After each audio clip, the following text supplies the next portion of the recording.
আমাৰ ঘৰেৰ কথা কম মোটকৈ ডাঙৰ ভাই একজন ঠাকুৰৰ দীক্ষিত তেওঁৰ নাম হৈছে দেবেন্দ্ৰ স্বৰ্গীয়াৰী তেওঁ ইষ্টভৃতি কৰি থকা বুলি কয়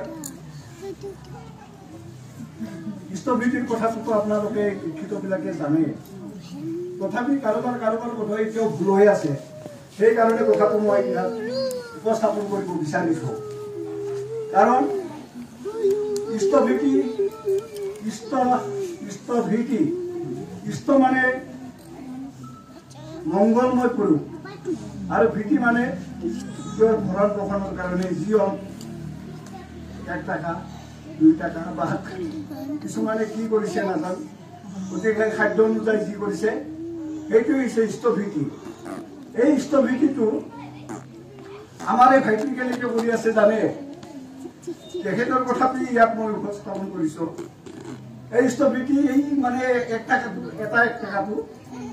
এই 1 টাকাটোই কৰি থাকে তাৰপিছত মই কৈছোঁ এইটো আৰু কেনেকুৱা কথা তুমি কি ভাতটো এটা ভাতে খাই থাকা নেকি গতিকে প্ৰত্যেক দিনাই ঋতিকে ইমান সুন্দৰকৈ বজাইছে তথাপি মানে মাথাত ঢুকা নাই বোধহয় মাথাত ঢুকা নাই এই যে দীক্ষা লোৱাৰ সময়ত কি সুন্দৰকৈ কয় হয় না নহয় এই যে ব্ৰহ্ম মুহূৰ্তত এই হাতত এনেকৈ লৈ এই যে মন্ত্ৰটো পাঠ কৰি জীৱন কাৰণে এইবিলাক কৰিব লাগে হয় না নহয় তাৰপিছত চতলৈকে এইবিলাক পাঠ কৰিব লাগে ইয়াৰে সেই এটাকে কৰি থাকে এটাকে কৰি তাৰপিছত নেক্সট দিনা হৈ এটাকে এনেকৈ কৰি এনেকৈ থৈ থাকে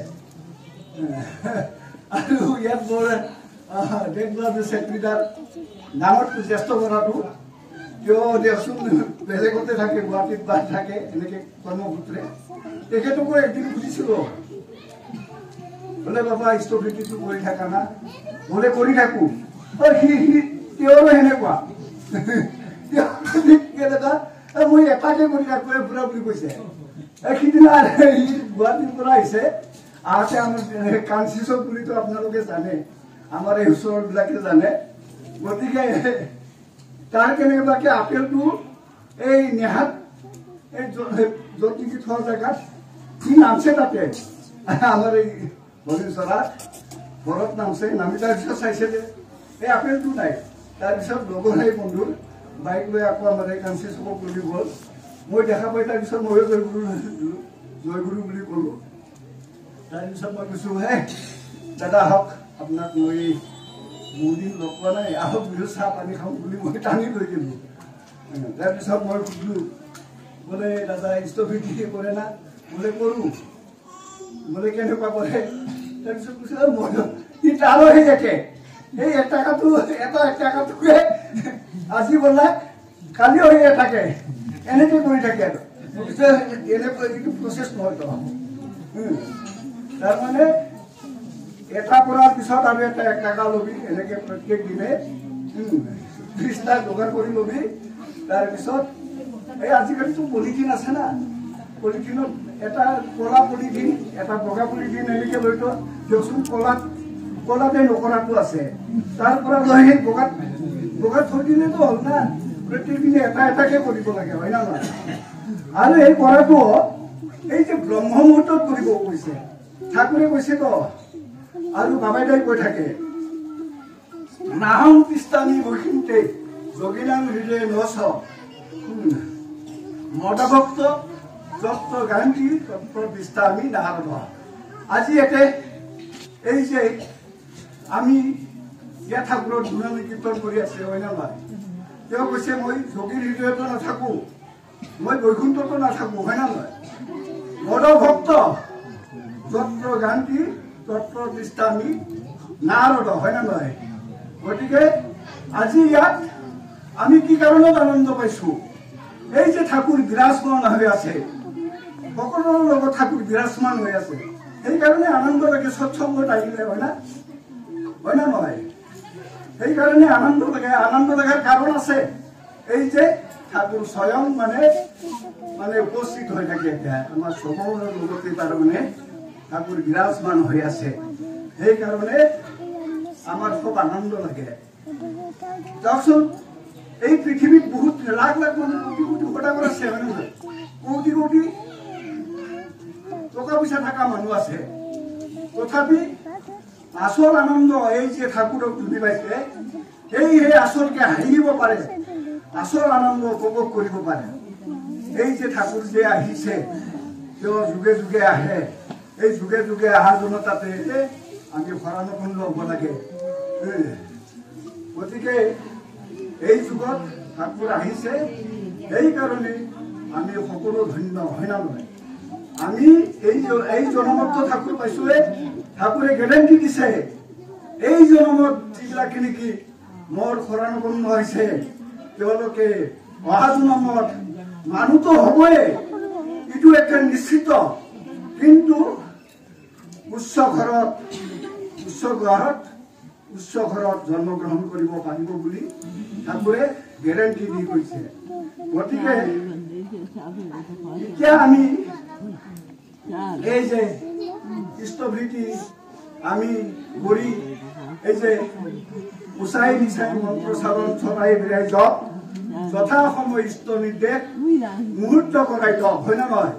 এইটো তপস্যাও হয়। এই যে আমি কৰি 30 দিনত আমি যথাস্থানত আমি পঠাব লাগে। যথাস্থানটো এতিয়া এই যে উপযোজনা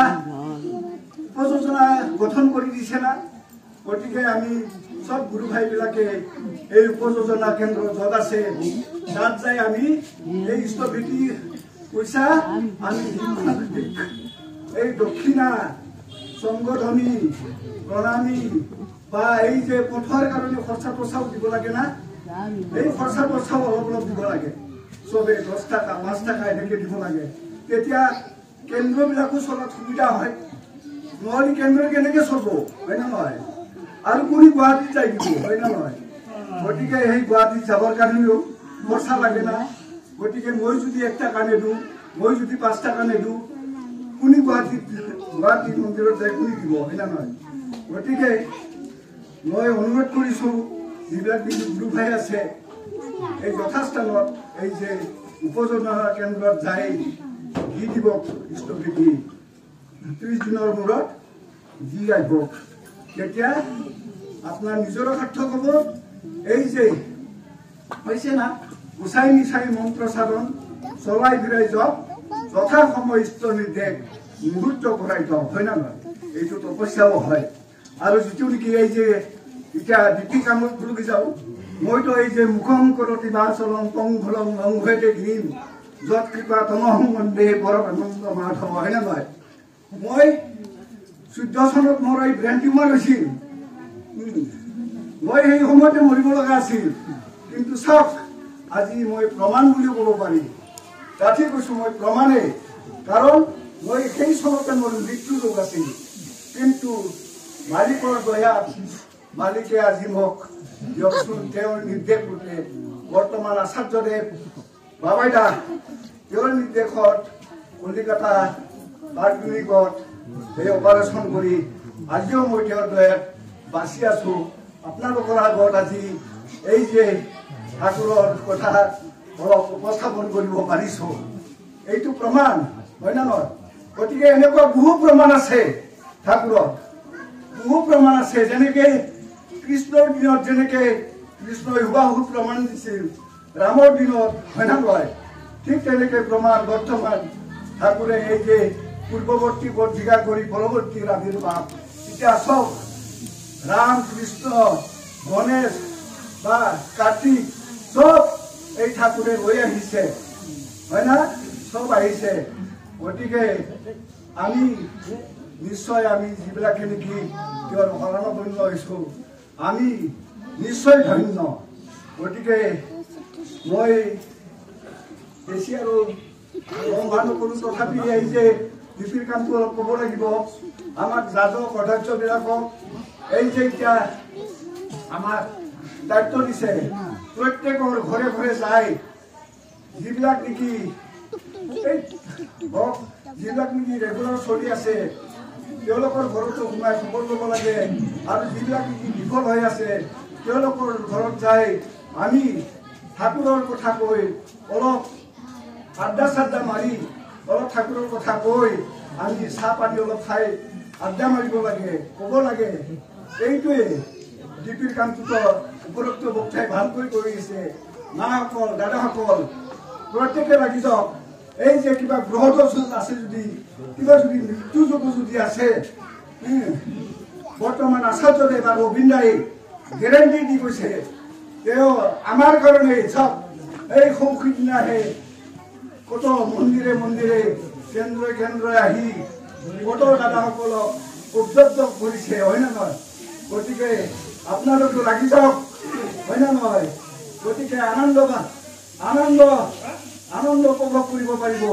এই যে মই একজন এই যে বেঞ্চিঙৰ হওঁতে মই অলপমান ফিজিকেলি হৈ গৈ আছো, তথাপি মই লেংৰা লেংৰাকে কিছুমানৰ ঘৰত যাই মোৰো প্ৰায় 8-9জন মান হৈছে এতিয়া। যি কি নহওক এইটো মানে ক'বা নাপায়, তথাপি মই তাৰমানে ইয়াত ইষ্টভংগত মই মানে আপোনালোকৰ আগত উপস্থাপন কৰিলোঁ, বেছি নকওঁ। গতিকে যদি ভুল ভ্ৰান্তি হৈছে আপোনালোকে নিজৰ গুৰু ভাই বুলি মোক ক্ষমা কৰিব। এইখিনি